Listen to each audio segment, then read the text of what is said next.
Bonjour et bienvenue sur ma chaîne Pixel et Vecteur. Aujourd'hui on va parler de Lightroom et je vais vous montrer une solution à un problème qui m'a longtemps énervé et dont j'ai enfin trouvé la solution. Enfin il y a un certain temps quand même, mais voilà. Je suis sûr qu'il y a des tas de gens qui ont eu le même problème que moi. Voilà, j'ai une photo ici et on va dire que je voudrais la développer en noir et blanc. Je prends le noir et blanc exprès parce que c'est vraiment extrêmement énervant dans ce cas-là. Vous voyez qu'ici, j'ai la possibilité de faire un avant et un après. Je fais un avant et un après en cliquant sur les deux cases YY. Bon, pour l'instant, je vais revenir sur l'image complète. Et là, je décide de la passer en noir et blanc. Donc, je fais Réglages, noir et blanc. Parfait. Et puis après, je vais décider que je voudrais donc un peu développer mon image. Voilà, je vais faire un truc un peu comme ça. Les ombres, je vais les éclaircir un peu. Je vais lui mettre un petit peu de clarté, voilà. Mes noirs, j'aimerais bien les rendre un peu plus noirs, et mes blancs, un petit peu plus blancs, voilà. À ce moment-là, je me dis, ça serait pas mal de voir un petit peu un avant-après. Donc je clique sur Y, et voilà, ce qui m'énerve énormément, c'est que j'ai le départ de ma photo, c'est-à-dire la couleur. Et moi, j'aurais beaucoup aimé voir le avant-après à partir du noir et blanc, mais pas la couleur.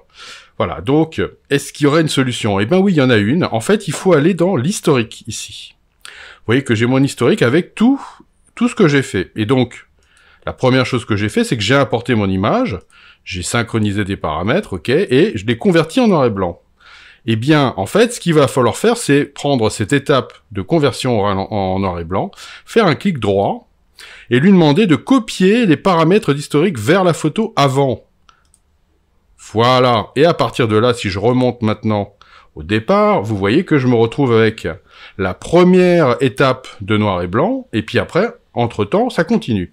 Bon, alors je vais revenir ici, et pour que vous voyez bien qu'est-ce qui se passe, et que ça va dorénavant être bien le noir et blanc de départ, je vais faire par exemple un virage partiel. Allez, donc je me fais un petit coup de choses comme ça, je viens ici, je me dis que j'aimerais bien faire ça, voilà.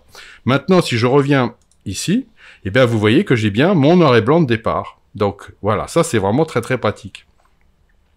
Autre chose au passage, puisque j'en suis là, je pourrais très bien rester sur cette image-là et appuyer sur majuscule S. Majuscule S va me permettre de voir mon image avant, et majuscule S va me permettre de voir mon image après. Avant, après. Mais vous voyez que je pars bien depuis le noir et blanc. Vous pouvez remarquer que dans mon historique, l'historique s'est étoffé. Ça veut donc dire que je pourrais maintenant lui dire, j'aimerais bien repartir de 0 avec la couleur.